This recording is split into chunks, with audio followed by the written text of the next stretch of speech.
Scene की शुरुआत exam hall से होती है जहां स्टूडेंट्स भीड़ लगाकर खड़े हैं। ऊपर वीआईपी गैलरी में कुछ लोग खड़े होकर नीचे देख रहे थे। समीर ऊपर इशारा करके पूछता है, अरे वो लड़की कौन है? वो कितनी खूबसूरत है। हेमंत हैरानी से कहता है, क्या तुम्हें नहीं पता? वो प्रिंसेस नंदिनी है, रजावत फैमिली की मेन ब्रांच की बेटी। वो सिर्फ एक बड़े खानदान से ही नहीं है, बल्कि वो एक कमाल की मैजिशियन भी है। हेमंत आगे बताता है, सिर्फ 15 साल की उम्र में इंपीरियल मैजिक एकेडमी ने उसे खुद सिलेक्ट किया था स्पेशल एडमिशन के लिए। वो यहाँ की नहीं बल्कि नेशनल लेवल की जीनियस है। ये सुनकर बाकी स्टूडेंट्स जल भुन जाते हैं। डैम, वो इतनी टैलेंटेड है। आदर्श समीर के कंधे पर हाथ रखकर मजाक में कहता है, भाई समीर, तुम भी मेहनत करो और इंपीरियल मैजिक एकेडमी में एडमिशन ले लो। फिर ये रजावत फैमिली वाले तुम्हारे और प्रिंसेस नंदिनी के रिश्ते के बीच में नहीं आएंगे। हेमंत जोर जोर से हंसने लगता है। इंपीरियल मैजिक एकेडमी, तुम लोग सपने देखना बंद करो। फिर हेमंत आदर्श का मजाक उड़ाते हुए कहता है, और वैसे भी तुम जैसे लोग जो स्कूल से निकाले जाने वाले हैं, उन्हें इंपीरियल एकेडमी की बातें शोभा नहीं देती। आदर्श गुस्से में हेमंत के पास जाता है और कहता है, अबे ओए मोटे, कौन स्कूल से निकाल रहा है बे? हेमंत भी गुस्से में जवाब देता है, जाहिर सी बात है वही इंसान निकाला जाएगा जो 2 हफ्ते पहले प्रैक्टिकल क्लास में मैजिक यूज नहीं कर पाया था। दोनों के बीच झगड़ा बढ़ने ही वाला था कि क्लास टीचर वहां आ जाते हैं। वो गुस्से में दोनों को डांटते हैं। मुझे नहीं पता कि आदर्श स्कूल से निकाला जाएगा या नहीं, लेकिन अगर तुम दोनों ने शोर मचाना बंद नहीं किया तो मैं अभी तुम दोनों को एग्जाम से बाहर निकाल दूंगा। सीन चेंज होता है। हम देखते हैं कि कुणाल और आदर्श एक दूसरे को घूर रहे हैं। कुणाल सोचता है, आदर्श, जल्द ही तू एक आवारा भिखारी बन जाएगा और मैं एक सुपरस्टार बनूंगा। यहाँ एक फ्लैशबैक शुरू होता है। 2 दिन पहले रजावत मैंशन में राजा ज्ञान सिंह, जो रजावत फैमिली के हेड हैं, वो कुणाल से बात कर रहे थे। वो काफी स्ट्रिक्ट लग रहे थे। कुणाल, इस बार प्रिंसेस नंदिनी खुद एग्जाम देखने आ रही है, हमें निराश मत करना। कुणाल सिर झुकाकर कहता है, मैं अपना बेस्ट दूंगा अंकल। फिर राजा ज्ञान सिंह पूछते हैं, वैसे उस बदतमीज लड़के आदर्श का क्या हुआ? कुणाल मुस्कुराते हुए बताता है, ओह, उसने फायर एलिमेंट अवेकन तो किया था, लेकिन वो अभी तक मैजिक कास्ट नहीं कर पाया है। मुझे लगता है स्कूल जल्द ही उसे निकाल देगा। राजा ज्ञान सिंह टेबल पर हाथ मारते हुए कहते हैं, मुझे पता था वो इस लायक नहीं है। लेकिन फिर उनके चेहरे पर एक शैतानी एक्सप्रेशन आता है। वो अपनी सिगरेट पीते हुए कहते हैं, लेकिन बस पक्का करने के लिए मुझे लगता है हमें उसके लिए एक बड़ा गिफ्ट तैयार करना चाहिए ताकि वो फेल हो ही जाए। फ्लैशबैक खत्म होता है और हम वापस एग्जाम हॉल में आते हैं। एग्जामिनर आवाज लगाता है, next student Kunal. Kunal stage पे जाता है। वहाँ 3 जजेस बैठे थे, जिसमें मिस भावना, प्रिंसिपल सर और एक दूसरे टीचर शामिल थे। हेमंत पीछे से चिल्लाता है, young master Kunal, good luck. इन सबको दिखा दो कि बॉस कौन है। कुणाल जजेस के सामने खड़ा होता है। प्रिंसिपल सर उसे समझाते हैं, नर्वस मत होना, हम तीनों तुम्हें ग्रेड्स देंगे उस रोशनी के हिसाब से जो तुम्हारा मैजिक ऑर्ब दिखाएगा। कुणाल गहरी सांस लेता है। उसकी आंखें फोकस करती हैं और वो अपने दोनों हाथ बड़े से क्रिस्टल बॉल पर रखता है। हाँ, जैसे ही वो अपनी एनर्जी डालता है, वो बॉल तेजी से चमकने लगता है। रोशनी इतनी तेज थी कि सब हैरान रह जाते हैं। जजेस के चेहरे पर शॉक साफ दिख रहा था। प्रिंसिपल सर और बाकी टीचर्स दंग रह जाते हैं। ये क्या है? बोर्ड पर रिजल्ट्स आते हैं। Grade S, stardust S, total rating S। पूरी क्लास में शोर मच जाता है।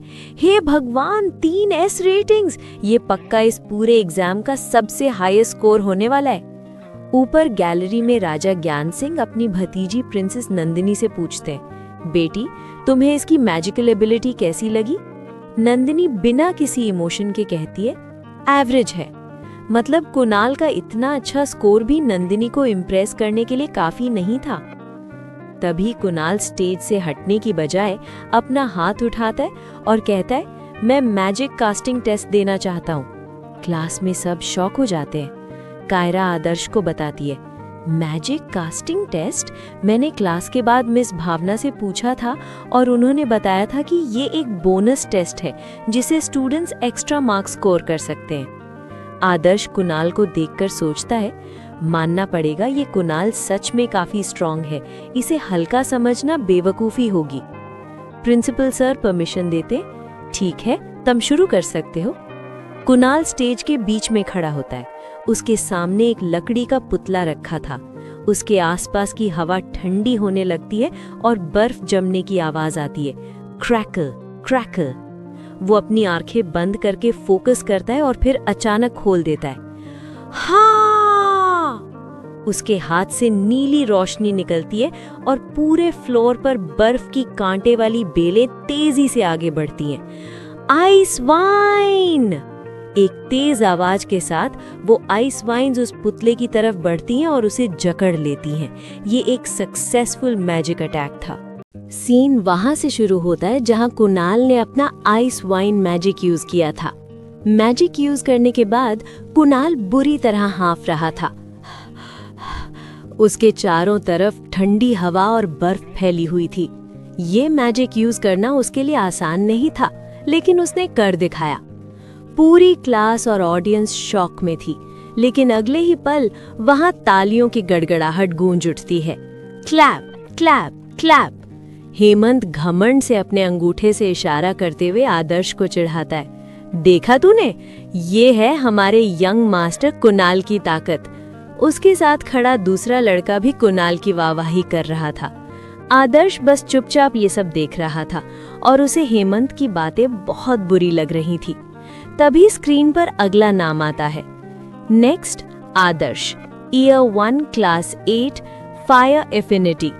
हेमंत हंसते हुए आदर्श को धक्का देता है, भाई आदर्श चल तेरी बारी है, जाकर दिखा दे सबको। वैसे तुझसे कोई उम्मीद तो है नहीं, बस जाकर अपने पार्टिसिपेशन पॉइंट्स ले आ। आदर्श स्टेज की तरफ बढ़ता है। रास्ते में कुणाल वापस आ रहा होता है। दोनों एक दूसरे के आमने सामने आते हैं। कुणाल रुकता है और आदर्श को नीचा दिखाते हुए कहता है, कितनी बदकिस्मती की बात है, तुम जैसे फेलियर को मेरे तुरंत बाद टेस्ट देना पड़ रहा है। कुणाल आगे कहता है, लेकिन तुम्हें ज्यादा प्रेशर लेने की जरूरत नहीं है, वैसे भी तुम्हारा सफर यहाँ खत्म हो चुका है, इसे बस एक फॉर्मेलिटी समझो और घर जाओ। ये बोलकर कुणाल वहां से निकल जाता है और आदर्श गुस्से में स्टेज पर चढ़ता है। आदर्श अब एग्जाम सर्कल के बीच में खड़ा था। सामने जजेस बैठे थे। एग्जामिनर कहता है, तुम जब चाहो शुरू कर सकते हो। ऊपर वीआईपी रूम में दरवाजा खुलता है। क्रीक। प्रिंसेस नंदिनी बाहर खड़ी थी, लेकिन दरवाजे से रजावत अंदर जाता है। रजावत कुणाल से कहता है, बहुत बढ़िया, तुमने मुझे निराश नहीं किया। पूरे स्कूल में कोई भी तुम्हारे रिजल्ट को बीट नहीं कर पाएगा। रजावत आगे कहता है, अब हमें हेड ऑफ फैमिली से और भी अच्छे रिसोर्सेज मिलेंगे। रजावत पूछते हैं, तुमने वो काम कर दिया जो मैंने कहा था? कुणाल मुस्कुराते हुए कहता है, जी हाँ, मैंने कर दिया। कुणाल आदर्श की तरफ इशारा करते हुए कहता है, अब बस आराम से बैठिए और उस गरीब लड़के को सबके सामने तमाशा बनते हुए देखिए। नीचे स्टेज पर आदर्श अपना हाथ उस बड़े से क्रिस्टल बॉल पर रखता है। जैसे ही आदर्श हाथ रखता है, क्रिस्टल बॉल के अंदर एक हल्की सी रोशनी और आग की चिंगारी दिखती है, क्रैकल। लेकिन उसी वक्त बॉल के अंदर से काली काली धारियां निकलती हैं और उस रोशनी को दबा देती हैं। ये वही गिफ्ट था जो रजावत ने प्लान किया था। उन्होंने डिवाइस को खराब कर दिया था ताकि वो आदर्श की पावर को डिटेक्ट ना करे। जज की सीट पर बैठी मिस भावना की तेज आंखें वो हल्की सी चिंगारी देख लेती हैं। वो मन में सोचती हैं, वो रोशनी अभी बस एक पल के लिए दिखी थी, लेकिन बाकी लोगों को वो नहीं दिखा। क्रिस्टल बॉल पूरी तरह से काला पड़ जाता है, उसमें से कोई रोशनी नहीं निकलती। ऑडियंस में स्टूडेंट्स फुसफुसाने लगते हैं, अरे ऑर्ब में तो कोई लाइट ही नहीं है, इसका मतलब ये फेल हो गया। मैंने सुना था ये आदर्श सिफारिश लगवाकर स्कूल में आया था, देखा असलियत सामने आ गई। आदर्श का पसीना छूटने लगता है, वो घबरा जाता है। ये नामुमकिन है, मैं जानता हूँ मेरे पास मैजिक है, मैंने खुद उसे महसूस किया है। उसे समझ नहीं आ रहा था कि उसकी फायर और लाइटनिंग पावर शो क्यों नहीं हो रही। वो चिल्लाकर कहता है, ये ऑर्ब खराब है, इसमें कुछ गड़बड़ है। लेकिन एग्जामिनर उसे तुरंत टोक देता है, तुम फेल हो गए हो। आदर्श हार नहीं मानता, वो रिक्वेस्ट करता है, एग्जामिनर सर प्लीज मुझे एक मौका दीजिए, मैं सीधा मैजिक कास्ट करके अपनी काबिलियत दिखाना चाहता हूँ।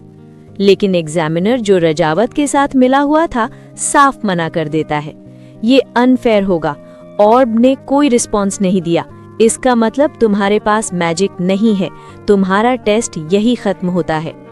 आदर्श का दिल टूट जाता है, उसके कानों में बस यही शब्द गूंज रहे थे, फेलियर, एक्सपल्शन, स्कूल से निकाल दिया जाएगा। उसे अपनी आंखों के सामने अंधेरा छाता हुआ लगता है। एग्जामिनर रूखेपन से कहता है, कृपया स्टेज से नीचे उतरो, नेक्स्ट स्टूडेंट। आदर्श निराश होकर मुड़ता है, सब कुछ खत्म होता दिख रहा था। तभी पीछे से एक तेज और दमदार आवाज आती है, रुको। सब लोग हैरान होकर देखते हैं, ये मिस भावना थी। वो अपनी सीट से खड़ी हो जाती हैं, उनके चेहरे पर गुस्सा और दृढ़ता साफ दिख रही थी। वो चिल्लाकर कहती हैं, मैं इन रिजल्ट्स को नहीं मानती, मुझे इस रिजल्ट पर एतराज है। सीन वहां से शुरू होता है जहां मिस भावना ने ऑब्जेक्शन उठाया था। बाकी टीचर्स आपस में बात करते हैं, क्या वो मिस भावना है, क्या सच में कोई गड़बड़ हो सकती है। एक टीचर कहता है, टीचर्स को एग्जाम में दखल देने की इजाजत नहीं है। लेकिन मिस भावना पूरे कॉन्फिडेंस के साथ प्रिंसिपल सर से कहती हैं, मैं जानती हूँ, लेकिन टीचर्स को सवाल उठाने का हक है। मैंने खुद देखा था कि एक पल के लिए स्टोन में रोशनी आई थी, लेकिन वो तुरंत गायब हो गई। मेरा अनुभव कहता है कि यहाँ पक्का कुछ गड़बड़ है। मैं रिक्वेस्ट करती हूँ कि इक्विपमेंट चेक किया जाए। प्रिंसिपल सर, जो कि एक ईमानदार इंसान है, थोड़ी देर सोचते हैं और फिर ऑर्डर देते हैं, ठीक है, ऑर्ब को चेक करो। एग्जाम हॉल में सन्नाटा छा जाता है। सब लोग सोच रहे थे कि क्या हुआ। तभी टेक्नीशियन चिल्लाता है, सर ऑर्ब के नीचे कुछ मिला है। प्रिंसिपल सर के हाथ में कुछ काले पत्थर के टुकड़े दिए जाते हैं। वो गुस्से और हैरानी से कहते हैं, शैडो स्टोन, स्कूल में इतनी गंदी हरकत कौन कर सकता है। प्रिंसिपल सर आदर्श के पास जाते हैं और कहते हैं, मैं इस बात की जड़ तक जाऊंगा और पता लगाऊंगा कि ये किसने किया। स्टूडेंट आदर्श, प्लीज तुम अपना री एग्जामिनेशन शुरू करो। आदर्श उनका शुक्रिया अदा करता है, thank you principal sir. Background में हमें शैडो स्टोन के बारे में बताया जाता है। ये पत्थर किसी भी मजिशियन की एनर्जी को सोख लेता है। ये गवर्नमेंट के अलावा किसी और के पास होना गैर कानूनी है। आदर्श समझ जाता है कि किसी ने उसे फेल करने के लिए ये चाल चली थी। आदर्श गहरी सांस लेता है। वो अपना हाथ वापस ऑर्ब पर रखता है। इस बार कोई रुकावट नहीं थी। जैसे ही वो फोकस करता है, ऑर्ब के अंदर से एक जबरदस्त आग की लहर निकलती है। पूरा हॉल लाल और सुनहरी रोशनी से भर जाता है। आदर्श के अंदर की आग बाहर आने को बेकरार थी। ये नज़ारा देखकर सब दंग रह जाते हैं। सबसे बड़ा पलटू इंसान हेमंत तुरंत अपनी साइड बदल लेता है। वो समीर को धक्का मारते हुए झूठी खुशी दिखाता है, डैम भाई आदर्श, तुमने तो मेरा सिर गर्व से ऊंचा कर दिया। देखा तुमने, ये मेरे भाई आदर्श की ताकत है। बोर्ड पर रिजल्ट आता है। Aadarsh grade S, total grade S. Screen पर 3 एस दिख रहे थे। मिस भावना मुस्कुराते हुए सोचती हैं, इस लड़के की पावर इतनी ज्यादा है कि ये मशीन भी इसे ठीक से नाप नहीं पा रही है। आदर्श ने टेबल पर इतना जोर दिया था कि वहां क्लैंग की आवाज आई। ऊपर वीआईपी रूम में रजावत गुस्से में कांच पर मुक्का मारता है, स्लैम। उस औरत मिस भावना की हिम्मत कैसे हुई हमारा प्लान खराब करने की। पीछे खड़ा कुणाल डरा हुआ था। अब हम क्या करें, कहीं मैं पकड़ा तो नहीं जाऊंगा। रजावत अपने चेहरे पर वापस शांत भाव लाता है और कहता है, फिक्र मत करो, मैं इस मामले को यहीं दबा दूंगा, ये बात कभी बाहर नहीं आएगी। सीन वापस हॉल में आता है। आदर्श टेस्ट देकर वापस आ रहा था। रास्ते में कुणाल खड़ा था। वो आदर्श को घूरकर कहता है, हाँ, भले ही तुम एक्सपेल नहीं हुए, लेकिन आज का विनर अभी भी मैं ही हूँ। तभी आदर्श के शरीर से अचानक बहुत तेज आग निकलने लगती है। हीट इतनी ज्यादा थी कि कुणाल और बाकी स्टूडेंट्स घबरा जाते हैं। एक स्टूडेंट चिल्लाता है, अबे यार, हम इसे लूजर बुला रहे थे, इसकी फायर पावर तो देखो, ये लूजर कैसे हो सकता है। आदर्श बिना रुके आगे बढ़ता है और कुणाल को हटने का इशारा करता है, हटो रास्ते से।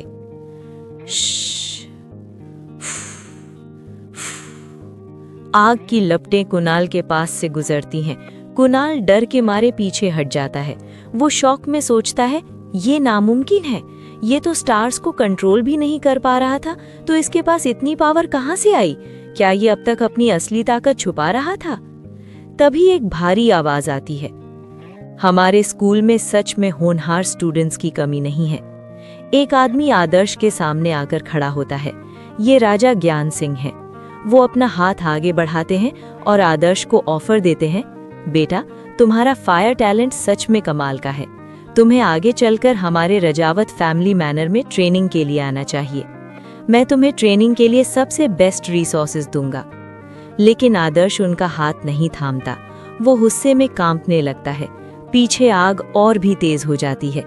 उसके दिमाग में पुरानी यादें ताज़ा हो जाती हैं। वो गुस्से में राजा ज्ञान सिंह को देखता है और मन में चिल्लाता है, राजा ज्ञान सिंह, तुम हो। आदर्श की आंखों में नफरत साफ दिख रही थी।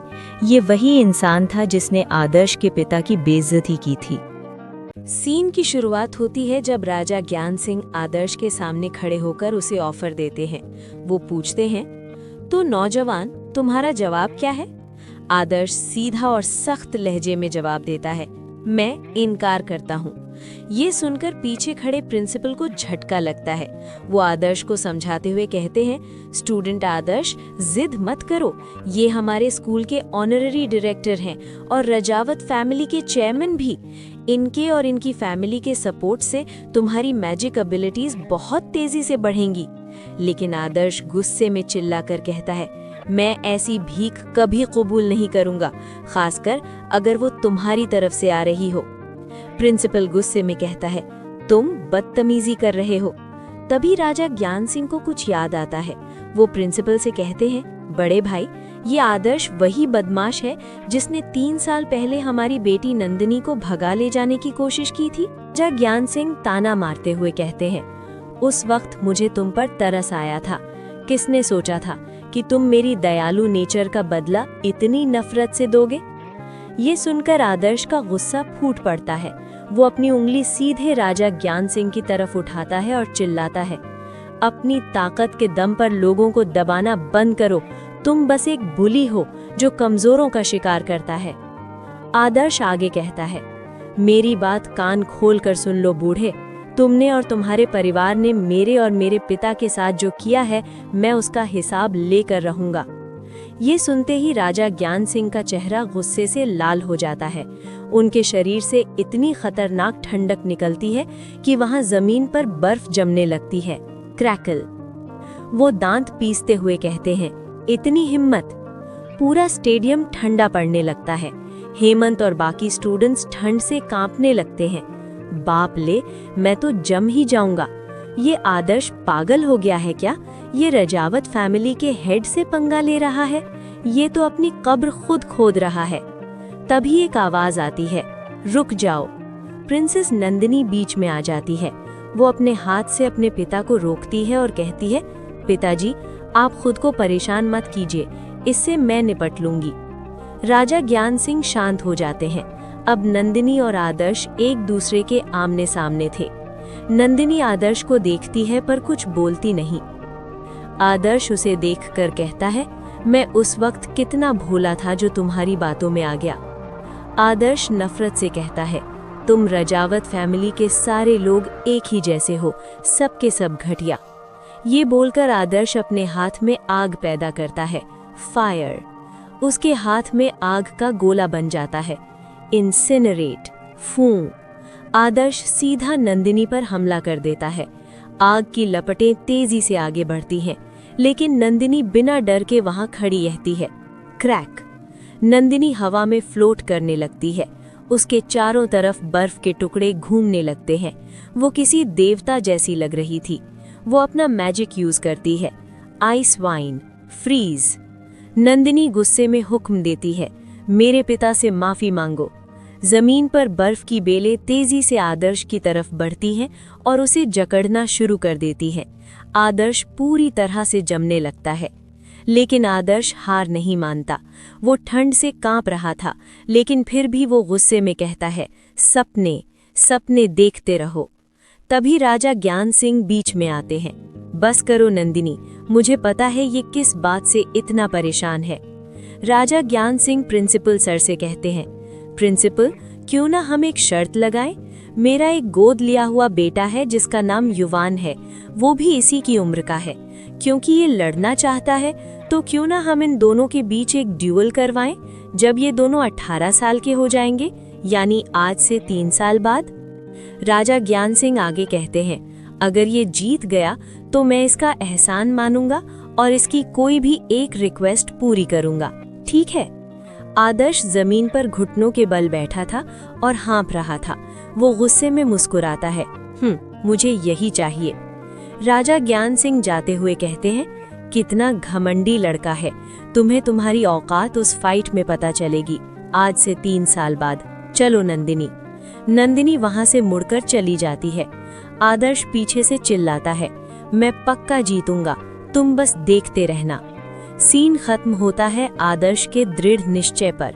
उसने एक बहुत बड़ी चुनौती स्वीकार कर ली थी। सीन की शुरुआत होती है एग्जाम के फाइनल रिजल्ट से, जो बोर्ड पर लगाए गए थे। रैंक 4 पर कायरा थी, जिसका फायर एलिमेंट बहुत स्ट्रॉन्ग था, लेकिन वो टॉप 3 में नहीं आ पाई। वो हैरान थी कि आदर्श उससे आगे कैसे निकल गया। रैंक 3 पर समर्थ था, जो थंडर एलिमेंट यूजर है। वो खुश था कि चलो टॉप 3 में जगह मिल गई। रैंक 2 पर कुणाल था। उसका चेहरा गुस्से से लाल था, वो दांत पीस रहा था। उसके लिए सेकंड आना किसी बेइज्जती से कम नहीं था। वो सोचता है कि मैं सेकंड आया हूँ, ये कितनी शर्म की बात है। और फाइनली रैंक 1 पर आदर्श का नाम था। उसे सबसे हाईएस्ट ग्रेड S मिला था। लेकिन आदर्श अपनी सीट पर आराम से हाथ पीछे करके बैठा था और सोच रहा था कि काश मैंने समीर से पहले ही कह दिया होता कि कैफेटेरिया से मेरे लिए मोमोज ले आए, मुझे भूख लग रही है। तभी आदर्श के पीछे बैठी एक नई लड़की रिया हवा में कुछ सूंघने की कोशिश करती है। Sniff sniff. वो सोचती है कि ये तो एकेडमिक एक्सीलेंस की खुशबू है। रिया खुद से कहती है कि ये पहली बार है जब मुझे टॉप क्लास में जगह मिली है। अगर सब कुछ ठीक रहा तो मैं आगे चलकर पर्ल मैजिक एकेडमी में एडमिशन ले पाऊंगी। रिया अपनी बगल में बैठे समीर को उंगली से पोक करती है और हेलो बोलती है। वो अपना इंट्रोडक्शन देती है कि मेरा नाम रिया है और मैं वाटर मैजिशियन हूँ। समीर भी खुशी से अपना इंट्रोडक्शन देता है कि मैं समीर हूँ और मैं विंड मैजिशियन हूँ। समीर गर्व से आदर्श की तरफ इशारा करके रिया को बताता है कि और ये मेरा भाई आदर्श है। ये वही लड़का है जो पूरे स्कूल में फर्स्ट आया है। मुझे यकीन है तुमने इसका नाम सुना होगा। रिया ये सुनकर शर्मा जाती है और उसकी आंखें चमक उठती हैं। वो सोचती है कि क्या सच में मैं टॉपर के इतना करीब बैठी हूँ। वो समीर से कहती है कि तुम लोग बचपन के दोस्त हो, ये तो बहुत अच्छी बात है। तभी क्लास टीचर वहां आ जाते हैं और गुस्से में समीर के सर पर फाइल मारते हैं, स्मैक। वो डांटते हुए कहते हैं कि समीर, तुम अभी अभी नई क्लास में आए हो और तुमने बातें करना शुरू कर दिया। टीचर पोडियम पर जाते हैं और एक ब्रीफकेस खोलते हैं, क्लिक। वो सबको बताते हैं कि हर मैजिशियन अपनी ट्रेनिंग की स्पीड बढ़ाना चाहता है। वो ब्रीफकेस खोलते हैं जिसमें से एक नीली रोशनी निकल रही थी। सभी स्टूडेंट्स हैरानी से चिल्लाते हैं कि वाओ, ये तो स्टारडस्ट मैजिक डिवाइस है। टीचर समझाते हैं कि स्टारडस्ट मैजिक डिवाइस एक मैजिशियन की आत्मा और स्पिरिट को ताकत देता है और थकान को कम करता है। ये मैजिक ट्रेनिंग के लिए एक हीट सिंक का काम करता है, जिससे मैजिशियन बिना थके लंबे समय तक प्रैक्टिस कर सकता है। टीचर आगे कहते हैं कि ये डिवाइसेस बहुत महंगे होते हैं और हमारी क्लास के पास सिर्फ 3 हैं, इसलिए ये सिर्फ टॉप 3 स्टूडेंट्स को यूज करने के लिए मिलेंगे। टीचर सबसे पहले आदर्श का नाम लेते हैं। आदर्श अपनी सीट से उठकर आगे जाता है। पूरी क्लास उसे देख रही थी। कुछ स्टूडेंट्स आपस में बात करते हैं कि ये आदर्श तो दिखने में बिल्कुल ऑर्डिनरी लगता है। वहीं दूसरी तरफ कुणाल का चेहरा उतरा हुआ था। हेमंत कुणाल को देखकर समीर से कहता है कि देखो कुणाल के चेहरे पर कैसी मायूसी छाई हुई है। एक तो वो एग्जाम में हार गया और वो भी प्रिंसेस नंदिनी के सामने। अगर मैं उसकी जगह होता तो शर्म से मर जाता। टीचर आदर्श को वो डिवाइस देते हैं और कहते हैं कि इसका अच्छे से इस्तेमाल करना। आदर्श डिवाइस लेकर खुश होता है और सोचता है कि मेरे पास 2 एलिमेंट्स हैं, फायर और थंडर। मुझे बाकी लोगों से 2 गुनी मेहनत करनी पड़ती है, इसलिए ये डिवाइस मेरे लिए किसी वरदान से कम नहीं है। मुझे इस मौके का पूरा फायदा उठाना होगा। कुणाल पीछे से आदर्श को घूर रहा था। वो सोचता है कि ये सिर्फ एक मामूली डिवाइस है, लेकिन ये आदर्श इसे ऐसे देख रहा है जैसे ये इसका बच्चा हो। सीन चेंज होता है। स्कूल के बाद शाम का वक्त था।